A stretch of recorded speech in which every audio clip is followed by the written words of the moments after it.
Hi, my name's Martin Conlon, Head of Australian Equities at Schroders.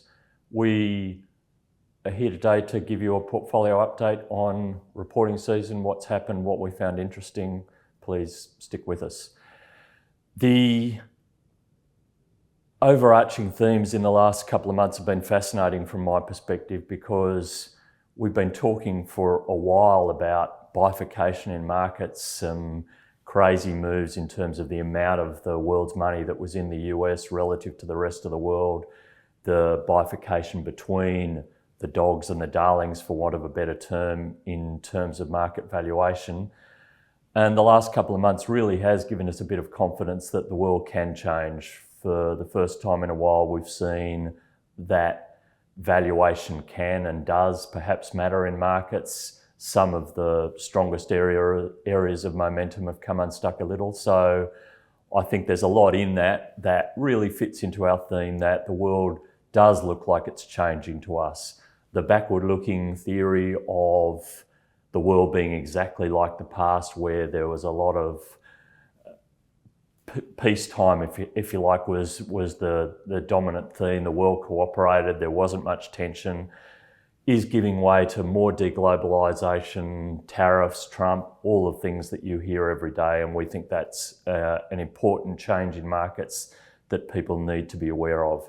This slide here does show you that there's still, in our view, tons to come when it comes to the payoff for that bifurcation, because the gaps in valuation in markets remain very large despite the last couple of months.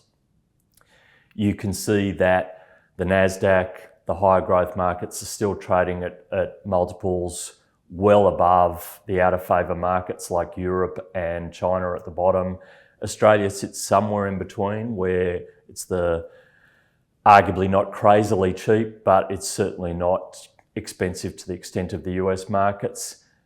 Importantly though, on the right, digging deeper to the underlying sectors, you have a situation where you've still got some very expensive sectors in things like technology, and the averages are really being distorted by the fact that materials and energy down the bottom are providing a lot of the earnings at much lower multiples than the rest of the market, and effectively flattering those averages.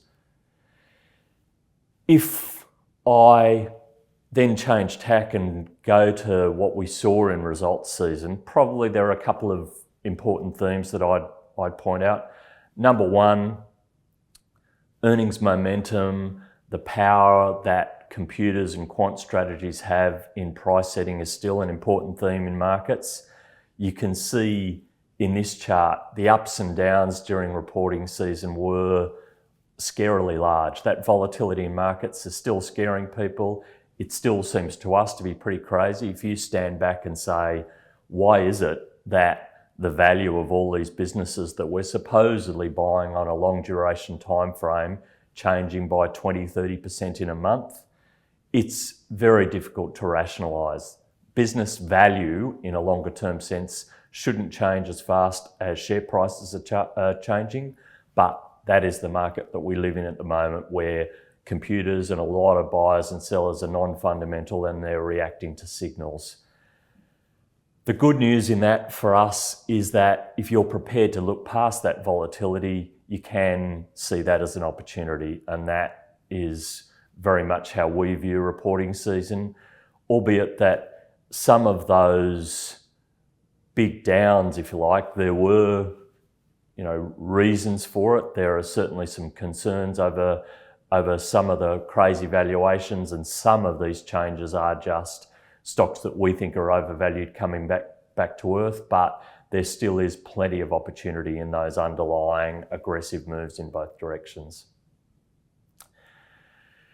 If I try and lay the landscape in terms of what the macroeconomic picture of Australia looks like, if you like, we still look at this CBA slide as probably the best macroeconomic slide in the market. As far as I'm concerned, you could shut the ABS down, because when you've got a bank that has 30% of the economy as its customers, and they can tell with their data exactly what's happening in the behaviour of those underlying customers, you don't really need surveys to tell you what's going on. you are better off relying on real life.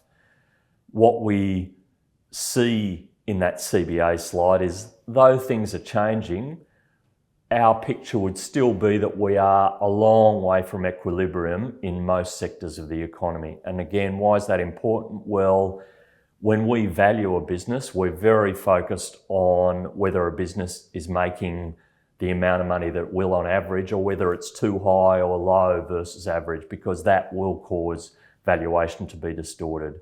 You can see in the spending data here that we still have that picture where the younger demographics are under a lot of pressure from interest rates.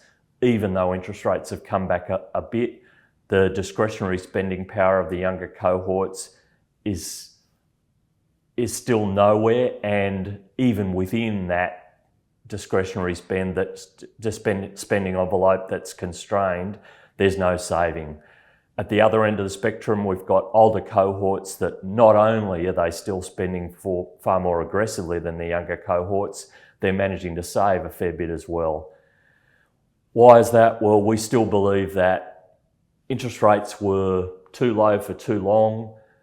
Moving those lower interest rates into high asset prices, and particularly house prices, has seen a massive wealth transfer from the young to the old. As interest rates went up, you've got that transfer happening again. The younger generation not only have paid aggressively for the houses of the older generation, as mortgage rates rise, they're again expected to transfer their pay to the elderly generation in the form of interest on their term deposits. That, in our view, is unsustainable, and we still believe it's going to be very difficult to balance the economy at interest rates as high as they are now. The other interesting takeouts from that macroeconomic spend is that nearly all companies called out markets like Victoria and New Zealand as being the weakest. So there's a lot of bifurcation around the economy, as well as between Australia and between the various sectors of the economy. That mismatch again is creating some interesting conundrums in pricing stocks, given a lot of discretionary spending stocks are starting to struggle, and a lot of the beneficiaries of the spend of the older cohorts, like for example the Qantases of the world, are doing exceptionally well. If I were to pick out a couple of themes and stocks that we think are going to be really important for the coming years, I've chosen a couple of stocks here as contrasts. The first is the Coles versus Woolies situation. Why do I think it's important? Well, Coles has really gone down the simplicity path of recent years, where they're just trying to get their core businesses in supermarkets and liquor humming. They spent a lot of money on logistics to feed those supermarkets, but they've done a pretty good job of keeping the business simple. Woolies, on the other hand, has spent the time acquiring businesses in pet food, food service, etc., trying to build marketplaces and trying to grow aggressively their e-commerce business. While there might be some merit to that, in the short term, what that's meant is they've got a lot of extra cost versus their peers, and they're seeing their performance versus competitors like Coles really start to squeeze. And you've seen that gap between Coles and Woolies close to the lowest gap it's been in many, many years. And you can see in the share price chart performance on the right, Coles has trounced Woolies as that performance gap has between the two is closed. What's the theme? We still think stick to your knitting. Keeping things simple, being good is more important than being big. Too many companies are still in the paradigm of wanting to grow in size rather than to be good at what they do. Being good, making a competitor's life difficult, keeping business simple, we think will be extremely important themes in an economy that looks to us like it's likely to get more challenging in the future rather than easier. Lastly, on that theme of self-help, and again, importantly, tying it to valuation, with that bifurcated situation in markets where there are still some very aggressively priced stocks, we are much more attracted to businesses that are A, sensibly priced for starters, and B, have that self-help self-help and perhaps some tailwind of improving dynamics over a multiple year time frame to support their earnings. Those sort of things paint a picture that to us is a lot easier way to make money than chasing momentum in very highly priced money where really it has been liquidity and fear of missing out that's driven a lot of those share prices and valuations in our view. BlueScope, good example, a business where you're only paying $10 billion for the business, doesn't have any debt. It's in very depressed conditions with steel spreads challenged versus history, still making $600 or $700 million in EBIT. Though that plus a self-help agenda which sees them target cost and productivity gains of a reasonable amount, some growth, and importantly with spreads and FX having hurt them, the potential for those things to help in the future still puts us in a situation where we think that there are a lot of potential for businesses like that to make more money without relying too much on exogenous factors in the future. Attractive valuation, we think, will be critically important. So again, if I sum up the themes of reporting season, we've started to see a bit of a change in momentum. The world is changing from our perspective. We think you do not want to be relying on a world awash with liquidity and cheap money for the coming years. Self-help businesses that are trying to control the agenda themselves, looking to control costs, get productivity improvement, they'll be the ways to make money in the future rather than just relying on the froth and bubble that has been a feature of markets in recent years.